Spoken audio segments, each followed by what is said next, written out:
पूर्व मंत्री जी,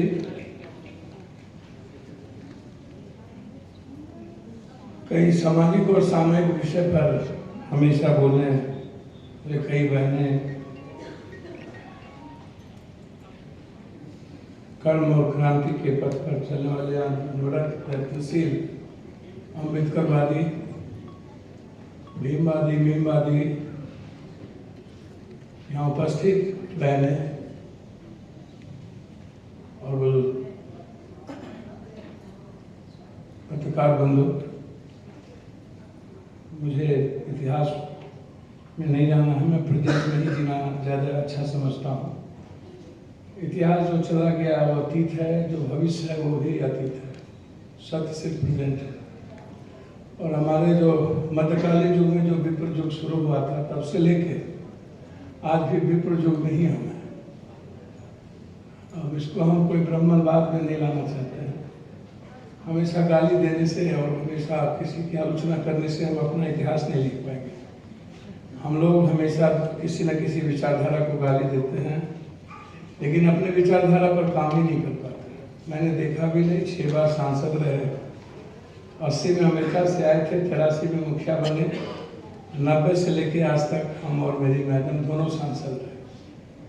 जितना मैंने छोटे से देखा, सुना, समझा, उसमें मुझे ये लगता है कि विप्र युग के विद्वानों ने, मध्यकालीन युग के विद्वानों ने इतनी हजारों पुस्तक लिखी थी जाति व्यवस्था को मजबूत करने में और भगवान को मजबूत करने में, कि हम सब उससे बाहर नहीं निकल पाए। हम भाग भगवान किस्मत से जीने वाला यह देश है, आडंबर, अंधविश्वास, कर्मकांड पर चलने वाला यह देश है। और जो देश शक्ति की पूजा करता हो और परंपराओं पर चलता हो, वहाँ बहुत लंबा भाषण की आवश्यकता नहीं, भूखे पेट भजन हो नहीं सकता। नरेंद्र मोदी जी के अनुसार वो 85 करोड़ लोगों को 10 किलो अनाज, 10 किलो आटा चावल देते हैं, और मुख्यमंत्री के अनुसार 6,000, 4,500, 5,000 पर कैपिटा इनकम 92% लोगों का है। अब 92% लोगों का जब पर कैपिटा इनकम 6,000 का है और 85 करोड़ लोगों को हम 10 किलो अनाज देते हैं, और वहाँ आज भी हम प्रबुद्ध लोग बैठ करके एक लंबी थ्योरी और थेसिस कहते हैं। मेरी अपनी अभिव्यक्ति है, मैं किसी की आलोचना नहीं करना चाहूँगा, और मुझे जो पसंद है मैं वही बोलता हूँ। किसको क्या सुनना पसंद है, मुझे वो बोलने की आदत ना सदन में थी ना सदन के बाहर है। लोग आते हैं और मुझको पता है कि मुझको क्या करना चाहिए। पूरी दुनिया कोरोना से डर रही थी, तो हम कोरोना में एक एक देश के मजदूरों को अकेला जाके ला रहे थे, और मैंने कभी कोरोना से या किसी चीज़ों से डरा नहीं। मैं सिर्फ इतना कहना चाहूँगा कि मुझको लगता है कि हम सबको वो चीज़ हम सब भूल जाते हैं। पहले तो हम उस महामानव, जो एक छोटे से देश के शासक थे, जिन्होंने उस वक्त, जब हम अर्थ युग में नहीं थे, भौतिक युग में नहीं थे, जब हम सोशल मीडिया, इंस्टाग्राम और इंटरनेट के युग में नहीं थे, जब हमको अखबार नहीं मिलती थी, संवाद दूर था, तब उन्होंने एक बड़े आर्थिक, सामाजिक, सांस्कृतिक, मानवीय, संपूर्ण मानव जाति के परिवर्तन की बात उन्होंने की थी। मौलिक परिवर्तन था, बेसिक था, कि नीड्स था, कि right of education, right of health, right of humanity, right of justice, minimum requirement and fundamental right. ये बेसिक चीज़ क्या आज़ाद हिंदुस्तान के बाद, जहाँ पर हम सब लोग यहाँ बैठे हैं, जिस एजुकेशन के बारे में साहूजी महाराज ने एजुकेशन को पिछड़े और कमज़ोर तबके के लोगों को पर आगे लाने के लिए उन्होंने एजुकेशन में अर्थ की व्यवस्था की, ताकि उन्हें अभाव में ना रहना पड़े। और जो देश अभाव और डर से जीता हो, डरा हुआ इंसान और अभाव में जीने वाला इंसान परिवर्तन कैसे कर सकता है? हम जितना मैंने देखा है, जितना मैंने समझा है, इस कंट्री में जहाँ जहाँ गए, जहाँ लगा कि हम एक जिलेबी खाने के लिए एक मेला में 25 पैसे हमारे पास नहीं होते हैं, और इतना अभाव में रहते हैं कि हमें अपनी बहनों के लिए, अपनी माँ के लिए 100 रुपये की साड़ी खरीदने की क्षमता नहीं है। और उससे आप बड़ी क्रांति देखिए। अलग बात है कि परिस्थितियाँ किसी को हीरो बनाती है, और परिस्थितियाँ, कोई पब्लिक आज तक दुनिया में किसी को हीरो नहीं बनाई। परिस्थितियां ही नरेंद्र मोदी या किसी का इलाज करेगा। कोई पब्लिक इलाज नहीं करती है, पब्लिक परिस्थितियों के अनुसार चल देती है। लेकिन आप बाबा साहब अम्बेडकर की बात आता है तो ये भी बात करनी चाहिए कि who is the person in India, who is the name after Baba Saheb. जब आप कह रहे हैं कि एक अच्छा संविधान, गीता, कुरान, बाइबिल, एक बड़ा ग्रंथ बना, संविधान बना, तो फिर उसको इंस्टीट्यूट करने वाला कोई व्यक्ति हिंदुस्तान में पैदा क्यों नहीं हुआ? क्या आपकी सरकार नहीं बनी? क्या आप किंग मेकर नहीं बने? क्या बीपी सिंह जी की सरकार नहीं बनी? क्या मुरारजी भाई की सरकार नहीं बनी? क्या देवेगौड़ा की सरकार नहीं बनी? गुजरात की सरकार नहीं बनी? क्या आज सामाजिक न्याय की सरकार मायावती की पूर्व सरकार नहीं थी? क्या नीतीश कुमार और लालू यादव की सरकार आज नहीं है? तो आप कर दीजिए ना क्रांति। गाली क्यों देते हैं? कब तक गाली दीजिएगा ब्राह्मणवाद को, मनुवाद को?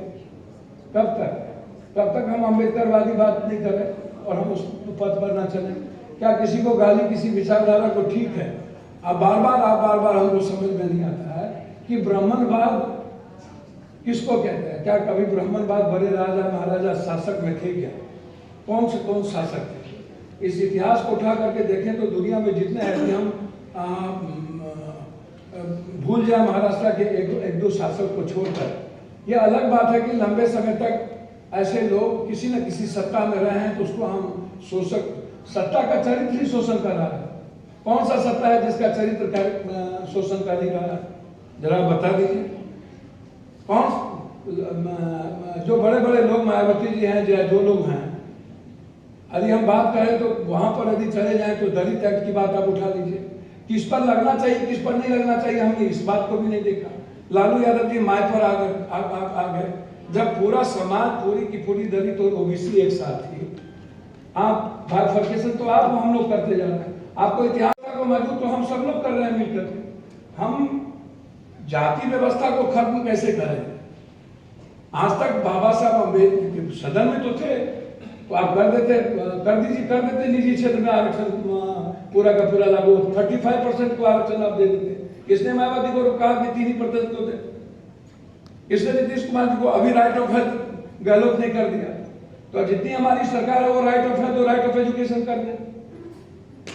क्यों हम चेंजर नहीं बनते? हमारी भी तो सरकार है। लोगों ने तो किंग में करते 2.5 साल तो थी सरकार, लेकिन ये क्यों नहीं बोलते हैं कि हमारे लोग हमेशा दूसरों के भरोसे जिंदा है, अपनी बात नहीं कहते हैं। जब भी कोई सरकार बनती है उसके पीछे कोई ना कोई पूंजीवाद और कोई ना कोई बड़ी ताकत होती है, और हम अपनी आइडियोलॉजी को वहां पर ला नहीं पाते हैं और फिर हम बिछड़ जाते हैं। जितना मौका मिलता है हम अपनी बात को क्यों नहीं ला पाते? डिफेंस मिनिस्टर थे, क्यों नहीं यही रेजिमेंट और डी मेरे रेजिमेंट लिया है? क्या प्रॉब्लम था? थे तो आपके डिफेंस मिनिस्टर। आज हम जो बात करते हैं जाति जनगणना पहले क्यों नहीं आई? आज जाति जनगणना पर सवाल क्यों खड़ा होता है? पहले ले आते जाति जनगणना आप लोग, उस वक्त क्यों नहीं लाए जब बीपी सिंह की सरकार थी? और बीपी सिंह तो हम लोग भूल गए। मंडल कमीशन में अम्बेडकर वादी सोच के बाद बीपी सिंह ने एक छोटे से, हम बीपी मंडल की बात करते हैं, उनके नाती आएंगे, उनके नाना आएंगे, लेकिन बीपी सिंह की बात क्यों नहीं करते? वो तो राजपूत समाज से भी गया और ओबीसी और दलित से भी चला गया वो बेचारा, उसकी बात क्यों नहीं करते हैं? हम बहुत क्लियर है भाई, और मुझको लगता है कि हम सबको एक बात, हम जब देखते हैं तो कोई ना कोई रामायण, कोई ना कोई कुरान शरीफ साहब, कोई ना कोई बाइबल, कोई ना कोई गीता को गरिया है, उसी पर हम टॉपिक बनाते चले जा रहे हैं। सुभाष चंद्र बोस की वो प्लानिंग, आर्थिक आजादी, इकोनॉमिकल फ्रीडम, वो फ्रीडम की बात तो आनी चाहिए थी ना, उस पर तो कोई बात नहीं हुआ। एजुकेशन कहाँ पर है? कितने % लोगों के पास एजुकेशन? आप महिलाओं की बात करते हैं, उन्होंने विधवा प्रथा और सती प्रथा को खत्म करने की बात की, अंतरजातीय विवाह किया। कितने लोग अंतरजातीय विवाह करने को तैयार है? आज यदि इंटरकास्ट मैरिज की बात कर दीजिए तो वोट गायब हो जाएगा। कौन लोग? साइंटिफिक रीजन से भी तो सोचिए कि हमारा ब्लड क्या है, हम उस पर जा ही नहीं रहे। सबसे ज्यादा कमजोर और वंचित तबके के लोग अंधविश्वास और आडंबर और कर्म पर जीता है। पत्थर जितना हाथ में है कट्टरवाद हिंदुत्व के साथ में खड़ा, वो सबसे ज्यादा दलित है, सबसे ज्यादा वो भाग और भगवान किस्मत से जीने वाले दलित और कमजोर तबके के लोग। सरस्वती पूजा को स्थापित कर दिया गया, सावित्रीबाई फुले को। जिस किसी ने सामाजिक परिवर्तन लायक मैंने दुनिया में की, उसका इतिहास खत्म कर दिया गया। जिसने भगवान को स्थापित किया उसके इतिहास को ले आया गया और हम उसी इतिहास पर चल रहे हैं। हमारे जो सोच के लोग थे, सावित्रीबाई फुले की पूजा नहीं हुई, लेकिन सरस्वती भगवान की पूजा होगी। सबकी पूजा करिए ना, जिसको जिसको अपने आस्था पर विश्वास है, हम उस पर नहीं जाएंगे। लेकिन जिस अम्बेडकरवाद और साहूजी महाराज जी पर हम लोग यहाँ इकट्ठे हैं, हमको तो ये पता चलना चाहिए ना। अभी महिलाओं की बात हो रही थी, सती आज भी महिला है, विधवा आज भी महिला है, भ्रूण हत्या आज भी महिला है, दहेज आज भी महिला है, करवा चौथ करेगी सहेगी महिला, छठ करेगी सहेगी महिला, जितिया करेगी सहेगी महिला, चौरचन करेगी सहेगी महिला। आज भी डोमिनेटिंग है पुरुष प्रधान। कौन सा हमने निकाल दिया महिलाओं को? जो लंबी लंबी बात करते हैं, घर में बंद करके रखते हैं, उनकी इकोनॉमिकल फ्रीडम, पैसा हम रखेंगे। कब रेस्पेक्ट महिलाओं को इस कंट्री में हुआ? मरे हुए लक्ष्मी काली की पूजा होती है, हम तो डेली जाते हैं। बलात्कार जितना एक दिन में मैं देखा हूं, जानता हूं। हमें यदि 83 से जोड़ दे हम अपना पैसा बांटना, 12,000 बीघा जमीन था, हमको 100 बीघा जमीन नहीं बचा। काय का पैसा लेते हैं हम दुनिया से? जितने बलात्कार केस में जाते हैं सब दलित की बेटी है, कमजोर की बेटी है, एक भी अमीर की बेटी नहीं है। एक भी पप्पू यादव के घर में बलात्कार नहीं हुआ, एक भी पैसे वालों के घर में बलात्कार नहीं हुआ। जितने बलात्कार हुए हैं सबके सब वंचित, कमजोर और दलित तबके के लोगों का एक्सप्लॉयटेशन हुआ। आप उठा करके देख लीजिए।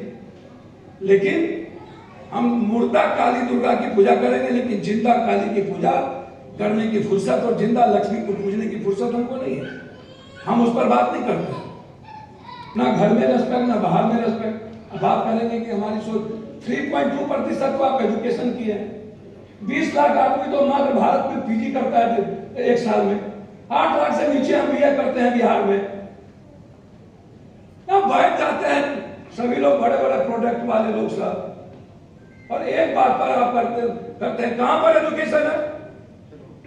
54% साइंस टीचर नहीं है जिस इंडिया में। आप याद कीजिए के कामरान ने सबसे पहला मुख्यमंत्री था कि जिन्होंने हाई स्कूल का निर्माण कर दिया पूरे के पूरे तमिलनाडु में। लेकिन बिहार में आज भी 8,400 गांव में मिडिल स्कूल नहीं है, 6,300 गांव में हाई स्कूल नहीं है, इकोनॉमिक्स के टीचर नहीं है। कभी आप सरकारी स्कूल को जाकर के देखिए जिसका मार्केटिंग दिल्ली में करते हैं छात्रों। अब जो मीडिया दिखती है वो दिखता है, वासी पाउडर निर्मा चश्मा को लगा है। सोशल मीडिया क्रांति होती है सोशल मीडिया पर। भाई हम तो बहुत क्लियर है, अर्थ युग में है। मैं अपनी बात अर्थ पर ही रख सकता हूं कि इकोनॉमिक्स और एजुकेशन और हेल्थ दुनिया में सबसे ज्यादा प्रभावित क्या करता है? इंसान। एक सक्षम राजा बोझ क्यों बनता है अर्थ को लेकर के मिडिल क्लास? आप अभी बात किए कि 10 आदमी के पास 40% दौलत है हिंदुस्तान का, 100 आदमी के पास 54% का दौलत है, जो 3% टैक्स देता है। लेकिन 100 रुपया का साड़ी, 20 रुपये का चप्पल, 4 आने का नमक, 2 आने का हल्दी, डेली 1200-1400 किलोमीटर हम सफर तय करते हैं। डेली हर दिन मैं 900 किलोमीटर चलता हूं। ऐसा कोई दिन नहीं मेरा, आप सोशल मीडिया देख लीजिए, मेरी गाड़ी का निकाल के देख लीजिए। आप 2 आने का जो सामान खरीदता है वो 54% टैक्स देता है, और जो आदमी दुनिया की सारी संपदा वो 3% टैक्स देता है। और वो भी लाल किला के मैदान से कहता है कि मैं 10 किलो अनाज और 15 किलो चावल दे रहा हूँ। लग रहा है हमको खिलाफ में दे रहे हैं। मेरा ही वोट, मेरी ही आजादी, मेरी ही ताकत, मेरी ही विचारधारा, मेरी ही संस्कृति, मेरी ही तहजीब, मेरा ही आर्ट और अनाथ से शुरुआत हो, मेरा ही बिरसा मुंडा। वाल्मीकि ने रामायण की रचना की, समाज के घर में, राम के घर में वाल्मीकि की फोटो नहीं है। हम उसको अडॉप्ट नहीं करते। आप उसको उठा करके देखिए। आप अपनी बात रखिए, हर आदमी स्वतंत्र अपनी बात रखिए। आपकी फिलॉसफी और थ्योरी सुनने के लिए ऐसा थोड़ी है कि दुनिया में सब लर्नर नहीं होते, हर आदमी प्रैक्टिकल होते हैं। A+B² - 2B² किताब का रट्टुमार पढ़ करके हम ये एक बड़ा छोटा छोटा स्तर पर इकोनॉमी क्या कहती है, वहां क्या कहता है, प्रैक्टिकल क्या कहता है, उसको हम सब उसको बात नहीं करते हैं। आप लाइए ना भाई, आप कंपलसरी और कॉमन एजुकेशन आज तक क्यों नहीं किए? हेल्थ पर सबसे ज्यादा खर्चा आम आदमी का होता है, आप हेल्थ को फ्री क्यों नहीं किए? एक सरकार की जिम्मेदारी बनती है कि आम आदमी पर हेल्थ पर बोझ ना पड़े। 80 लाख हजार करोड़ रुपया हेल्थ माफिया है भारत में, जो दुनिया का सबसे ज्यादा। मैडम आप एक्सट्रीमिस्ट है। हर वह देश, आप भी जानते हैं, आपको हम सुनते रहे हैं दुनिया में, हर वह देश जो तरक्की किया है वो अलग तरीके से जीने का प्रयास किया, और हमारी कंट्री हमेशा परंपराओं पर चलती है। दुनिया की जितनी डेवलप कंट्री है, वर्ल्ड की कंट्री है, वो अलग हमेशा जीने का प्रयास किया। और हम लोग 200 साल के बाद, 100 साल 200 साल पहले गोरा काला का, अब्राहम लिंकन के समय गोरा काला का मुद्दा खत्म हुआ। आज तक वो मुद्दा कभी फिर से यूरोप में नहीं आया। लेकिन हम 1000, 2000, 3000 वर्ष क्या हुआ था, आज भी हम उसी मुद्दों को लेकर के डिबेट करते हैं 1000 साल के बाद। 200 साल पहले गोरा काला के मुद्दों पर अमेरिका ने डिबेट खत्म किया, फिर दोबारा वो चर्चा नहीं की। अमेरिका बहुत आगे बढ़ गए, लेकिन हम उसी पर हैं। इसीलिए मेरा बस इतना ही कहना है, आप बहस करते रहें, मुझे कोई आपत्ति नहीं। मैं 14 करोड़ बिहार का एक साधारण आदमी हूं, मेरा एजेंडा बिहार है, और मेरे एजेंडे में बहुत क्लियर है। एक गरीब आदमी मेरे दरवाजे से, मेरे नॉलेज से, कभी मैंने जितना भारत में जब कभी संकट आया, भूत से लेकर, हम 5 न 5 की गलती लेकर जाकर हम लोगों की मदद करने का प्रयास किया, क्योंकि वो मदद चाहता। वो ये नहीं कहने कि चलो तुम्हारे भाग में भगवान लिखा हुआ है, किस्मत ठीक ठाक है, तुम हो जाए। हमको फोन करता है कि 7 लाख रुपया के चलते मेरी माँ बंधा के हॉस्पिटल में, हम क्या कहेंगे? सब कुछ ठीक ठाक हो जाएगा, भगवान ठीक कर देंगे। या तो हम छोड़ाएंगे या तो हम मदद करेंगे। हमारे लोग भी प्रैक्टिकल क्यों नहीं होते? हमारे लोग गरीबों के साथ खड़े क्यों नहीं होते? हमारे लोग गरीबों का पैर क्यों नहीं छूते? क्या कारण? जिनको सत्ता मिली उन्होंने गरीबों का पैर छूना बंद कर दिया। आप उठा के देखिए तो जरा, हमारे लोगों को क्या आपत्ति होगी? हम जो गाली देते हैं दूसरों को, आज जादव, कुर्मी और कोयडी क्या कर रहा है बिहार में? दलितों को गलत कर रहा है। मुसलमान तो छोड़ दीजिए, वो तो प्रजाति हो गई है, उसका वो एकदम फिक्स्ड है, उनको उनकी चिंता छोड़ दीजिए, वो इस्तेमाल कर। जैसे आपने अभी हमको एक आदमी कुछ सुना रहा था कि इस बार कर्नाटक मस्त है। हमने कहा क्यों मस्त है? तो बोला PFI वाला सब जेल चल गया है, 15,000 वोट मियां का काटता था, अब वो वोट डाइवर्ट कांग्रेस में है, इसलिए मस्त। मतलब मुसलमान के बारे में एक बहस है कि वोट के तरीके क्या होंगे मुसलमानों का, इसके अलावा मुसलमानों पर कभी दूसरी बहस नहीं होती। बचा 27% जो हमारे ST SC हैं, हम उसकी चर्चा इसलिए कर रहे हैं कि यह जो भीड़ है, यह जो ताकत है, वह कह रहा है कि हम भगवान के भरोसे पत्थर इनको दे के रखें। हम कह रहे हैं कि इनको सिर्फ अंबेडकर साहू जी महाराज की विचारधारा की लोलीपॉप देकर के इसको अपने साथ रखें। और वो जो 52%, सर 52% जो लोग हैं, सर अच्छा एक बात बताइए ना सूरज जी, थोड़ा आप ओबीसी पे ज्ञान दीजिए। एक बात सूरज जी बताइए ना, ओबीसी के बारे में ही मैं ज्ञान देता हूँ। ओबीसी के बारे में बताइए। तो आप एक ओबीसी के छोड़ दीजिए, आपको भी मैं एक बात सूरज मंडल जी आपसे कहता हूँ, क्या लालू यादव ने आपका ओबीसी ने क्या किया? नीतीश कुमार ने क्या किया? अब आप बीपी सिंह से क्यों नहीं करवा लिए? देवेगौड़ा से क्यों नहीं करवा लिए? किन लेकर तो थे? आप बताइए ना, आप है ना ओबीसी, बताइए क्यों नहीं करवा पाया? भाई आप तो इतने बार MP थे, आप क्यों नहीं करवा पाए? अरे सुनिए ना सूरज मंडल जी, आपने जिस बात को यहाँ किया ना, मैं जानता हूँ आपके बारे में, हमको मत बलवाइए आप। अशोक सिर्फ इतना कहना चाह रहे थे कि हम लोग की सत्ता नहीं आई थी, हम लोग सत्ता में आए थे कि नहीं। हम परिवर्तन युग में आए थे, तो हम आज भी यह बात जो लोग 2.5 साल ही रहे, तो आप एक नई धारा बना सकते थे। मैं इस बात को, आपके बातों को मानता हूं और मैं इस बात को कह रहा हूं कि आपने ओबीसी की बात जो की, मेरा एक आग्रह है कि ओबीसी का जो बैकलॉग है, जो आप भी जानते हैं कि जितना एजुकेशन में, प्रदूषण में हमने हिंदी से सीट की लड़ाई आप ही के साथ लड़ी, याद कीजिए आप। हम एसएससी की लड़ाई यहाँ पर आप ही के साथ लड़े, हम यूपीएससी की लड़ाई में लाठी गोली आप ही के साथ इस दिल्ली में हम गए थे। हमने जो कभी ओबीसी के सवाल पर जब भी कोई बात आई, हम सबसे ज्यादा बढ़ चढ़ के आपके यहाँ काम किए, लेकिन सत्ता में तो पप्पू यादव नहीं थे।